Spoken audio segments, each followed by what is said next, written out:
அனைவருக்கும் வணக்கம். இந்த பதிவில் என்ன பார்க்க போகிறோம்னா, தமிழ் கடவுளான முருகப்பெருமான் அவதரித்த நாளான வைகாசி விசாக நாளில் நம்ம எப்படி முருகப்பெருமானை வணங்க வேண்டும், முருகனுடைய அருளை பரிபூரணமாக பெற நம்ம என்ன செய்ய வேண்டும் என்பதை பற்றிய சுவாரஸ்யமான தகவல்களை தெரிஞ்சுக்கலாம். வீடியோவை ஸ்கிப் பண்ணாமல் முழுசாக பாருங்கள். சேனலை இன்னும் சப்ஸ்கிரைப் பண்ணலன்னா சப்ஸ்கிரைப் பண்ணிக்கோங்க. கூடவே இருக்கிற பெல் ஐக்கானையும் கிளிக் பண்ணிக்கோங்க. வாங்க வீடியோக்குள்ளே போகலாம். உங்களுக்கு ஜோதிட ரீதியாக ஏதாவது சந்தேகம் இருந்துச்சுன்னா இந்த வீடியோவுக்கு கீழே டிஸ்கிரிப்ஷனில் வராகி ஜோதிட நிலையத்தோட தொலைபேசி எண் கொடுத்துருக்குறேன். அந்த எண்ணுக்கு தொடர்பு கொண்டு பேசி பாருங்கள். உங்கள் வாழ்க்கையில் இருக்கக்கூடிய அனைத்து பிரச்சனைகளுக்குமே சரியான தீர்வு கிடைக்குங்க. வாங்க வீடியோக்குள்ளே போகலாம். உங்களுக்கு முருகப்பெருமான் பிடிக்கும் அப்படின்னா கந்தன் பாதம் கனவிலும் காக்கும் என்ற வாசகத்தை மறக்காமல் கமெண்ட் பாக்ஸில் 3 முறை பதிவிடுங்க. வைகாசி விசாகம் முருகப்பெருமானுடைய திருநாளாக கொண்டாடப்படுதுங்க. அன்றைய நாளில் விசாக நட்சத்திரம் பௌர்ணமியுடன் கூடி வரணும் சொல்லலாங்க. அன்றைய நாளில் முருகப்பெருமானை வழிபட்டிங்கன்னா குடும்பத்தில் ஒற்றுமை ஏற்படணும் சொல்லலாங்க.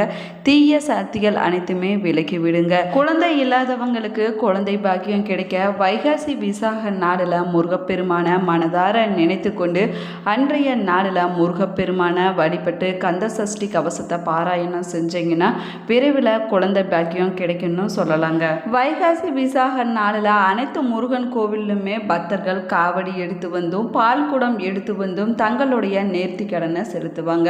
அன்றைய நாளில் விரதம் இருந்து முருகப்பெருமான வழிபட்டீங்கன்னா வேண்டியது அனைத்துமே கிடைக்கணும் சொல்லலாங்க. வைகாசி விசாகம் என்பது முருகப்பெருமான் பிறந்த நாளாகவும் சொல்லப்படுதுங்க. வைகாசி மாதத்தில் விசாக நட்சத்திரம் பௌர்ணமியுடன் இணைந்து வரும் நாளையே வைகாசி விசாகமாக கொண்டாடி வருங்க. இந்த விழா பார்த்திங்கன்னா இந்தியா மட்டும் இல்லாமல் உலகம் முழுவதும் இருக்கக்கூடிய தமிழர்கள் வாழும் இடங்களில் சிறப்பாக கொண்டாடப்பட்டு வருதுன்னு சொல்லலாங்க.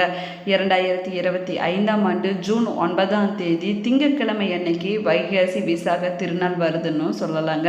அன்றைய நாளில் அனைத்து முருகன் கோவில்களிலுமே சிறப்பு பூஜைகள் நடைபெறுங்க. அது மட்டும் இல்லாமல் வீடுகளில் விரதம் இருந்தும் பஜனைகள் பாடியும் தங்களது நேர்த்திக்கடனை பக்தர்கள் செலுத்துவாங்கன்னு சொல்லலாங்க. வைகாசி விசாக நாளில் முருகப்பெருமானுடைய அறுபடை வீடுகளில் பக்தர்கள் கூட்டம் அலைமோதுங்க. இந்த வருஷம் ஜூன் 8ஆம் தேதி பகல் 2:10 மணிக்கு தொடங்கி ஜூன் 9ஆம் தேதி மாலை 4:40 மணி வரை விசாக நட்சத்திரம் இருக்குதுன்னு சொன்னாங்க.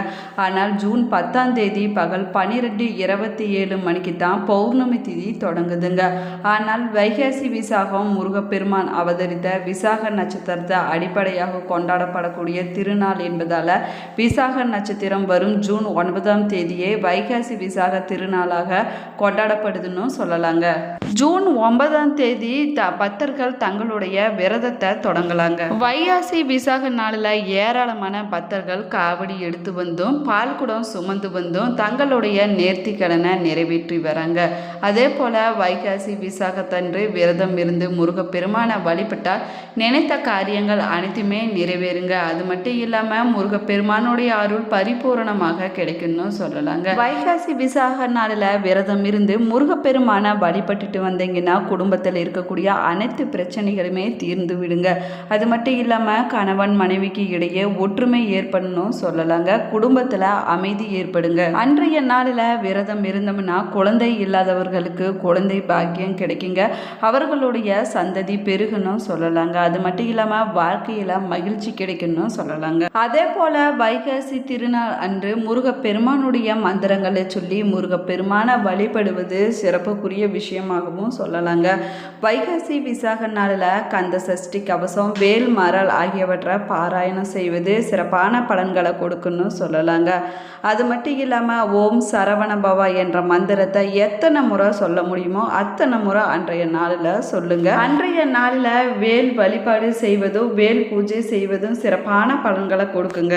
வைகாசி விசாகம் பார்த்திங்கன்னா பெரும்பாலான முருகன் கோவிலில் 10 நாள் திருவிழாவாக கொண்டாடப்படுதுங்க. அன்றைய நாளில் முருகப்பெருமானுக்கு வீடுகளில் இனிப்பு செய்து படைத்து வழிபாடு செய்வது ரொம்பவே நல்லதுங்க. அது மட்டும் இல்லாமல் வைகாசி விசாகம் நாளில் கோவிலுக்கு செல்ல முடியாத பக்தர்கள் வீட்டிலேயே விரதம் இருந்து முருகப்பெருமானை வழிபாடு செய்யலாங்க. அதுவும் சிறப்பான பலன்களை கொடுக்குங்க. அன்றைய நாளில் வீட்டில் முருகப்பெருமானுக்கு படைக்கும் நெய்வேத்தியத்தை மற்றவர்களுக்கு பிரசாதமாக கொடுக்கலாங்க. முடிந்த வரைக்குமே அன்னதானம் கொடுப்பது சிறப்பான பலன்களை கொடுக்கணும்னு சொல்லலாங்க. அதே போல் வீட்டில் வேல் இருந்துச்சுன்னா வைகாசி விசாக நாளில் வேலுக்கு பால் அபிஷேகம் செய்வது முருகப்பெருமானுடைய அருளை பரிபூரணமாக கிடைக்க செய்யணும் சொல்லலாங்க. முருகப்பெருமான் கலியுகத்தில் கண்கண்ட தெய்வமாக போற்றப்படுறாருங்க. முருகப்பெருமானுடைய பாதங்களை சரணடைந்தோம்னா தீராத பிரச்சனைகள் கூட தீர்ந்து விடணும் சொல்லலாங்க. பலவிதமான நன்மைகள் ஏற்படுங்க. இப்ப இருக்கிற காலகட்டத்தில் பார்த்தீங்கன்னா முருகப்பெருமான வழிபடுபவர்களுடைய எண்ணிக்கை நாளுக்கு நாள் அதிகரித்து கொண்டே இருக்குதுன்னு சொல்லலாங்க. முருகன் கோவில்கள் முருக மந்திரங்களை தேடி தேடி படிப்பவர்கள் நேரில் சென்று வழிபடுபவர்களுடைய எண்ணிக்கையும் அதிகரிச்சுட்டே வருதுங்க. தினமுமே கோவிலுக்கு சென்று முருகப்பெருமான தரிசிக்க முடியாதவங்க வீட்டிலேயே எளிமையான முறையில் முருகப்பெருமான வழிபாடு செஞ்சுட்டு வராங்க. முருக வழிபாட்டை தொடங்குவதற்கு முன்னாடி முருகப்பெருமானிடம் என்ன நடந்தாலும் முருகா உன்னை வழிபடுவதை நிறுத்த மாட்டேன், உன்னை தினமும் வழிபடுவதற்கு எனக்கு அனுமதி கொடு, அருள் செய் முருகா என்று முருகப்பெருமானிடம் வேண்டிக் கொள்ள வேணுங்க. அதற்கு பிறகு முருக வழிபாட்டை தொடங்கலாங்க. சாமியிடம் வேண்டுதல் வைப்பது அல்ல, மனம் விட்டு பேசுவது தாங்க பக்தியின் உண்மையான அடையாளமாகவும் சொல்லப்படுது. நமக்கு மன உறுதியை வழங்க வேண்டும் என்று முருகப்பெருமானிடம் பிரார்த்தனை செஞ்சு கொள்ள வேணுங்க. அதற்கு பிறகு தாங்க முருக வழிபாட்டை நம்ம தொடங்க வேணுங்க. நாள்தோறுமே காலையில் எந்திரிச்சு சரவண பொய்கையில் குளிப்பதாக நினைத்து கொண்டு ஓம் சரவண பவா என்னும் மந்திரத்தை சொல்லி தண்ணீரை மேலே ஊற்றி சுத்தமாக குளிக்க வேணுங்க. அதற்கு பிறகு பூஜை அறைக்கு வந்து முருகா முருகா என மனதார நினைத்து கை நிறைய திருநீர் எடுத்து நெற்றியில் நிறைய வைத்து கொள்ள வேணுங்க. அதற்கு பிறகு முருக படத்திற்கு முன்பாக விளக்கேற்றி வைத்து முருகப்பெருமான வழிபட வேணுங்க. முருகப்பெருமான மனதார நினைத்து கொண்டு தினமும் தவம் இருப்பது போல அவரது நாமங்களை சொல்லி கொண்டே இருக்க வேணுங்க.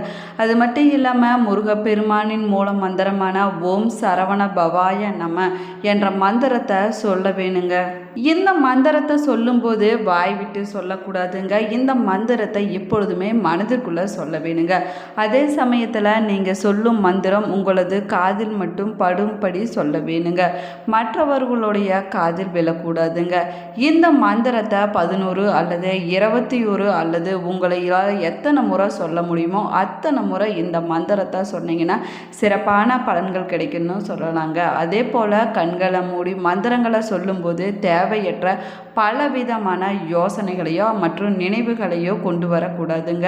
முருகனுடைய நாமத்தை மட்டுமே சொல்லிக்கொண்டு இந்த மந்திரத்தை உச்சரிக்க வேணுங்க. நீங்க முருகப்பெருமான மனதார நினைத்து கொண்டு கந்தர் அலங்காரம், கந்தர் அனுபூதி, திருப்புகழ் ஆகிய பாடல்ல ஏதாவது ஒன்றை தினமும் பாராயணம் செய்வது சிறப்பான பலன்களை கொடுக்கணும்னு சொல்லலாங்க. அது மட்டும் இல்லாமல் பாடலை பாடும்போது கையில் பூஜைக்குண்டான பொருட்களை வைத்து கொண்டு பாட வேணுங்க.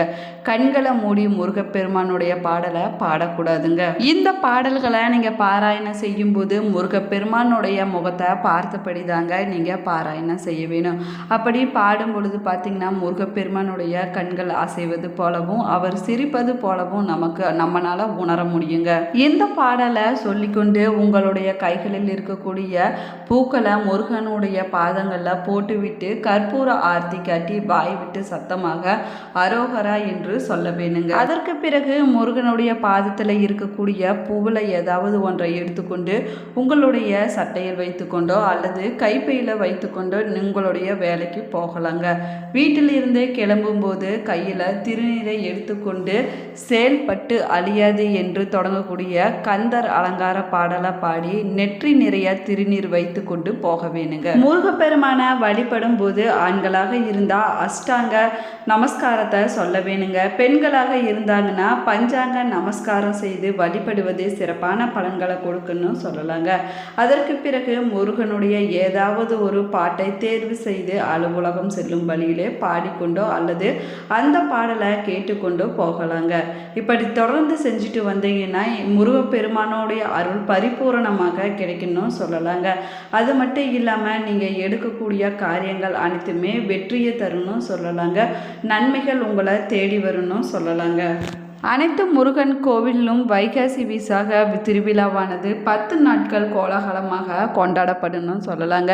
இந்த பதிவு உங்களுக்கு பயனுள்ள தகவல்களை கொடுத்துருக்குன்னு நினைக்கிறேன். இந்த பதிவு உங்களுக்கு பிடித்திருந்தால் லைக் பண்ணுங்கள், ஷேர் பண்ணுங்கள், கமெண்ட் பண்ணுங்கள். இன்னும் சேனலை சப்ஸ்கிரைப் பண்ணாமல் இருந்தீங்கன்னா சப்ஸ்கிரைப் பண்ணிக்கோங்க. கூடவே இருக்கிற பெல் ஐக்கானையும் கிளிக் பண்ணிக்கோங்க. மேலும் நீங்கள் எந்த மாவட்டத்திலிருந்து பார்க்குறீங்க என்பதை மறக்காமல் கமெண்ட் பாக்ஸில் கமெண்ட் பண்ணுங்கள்.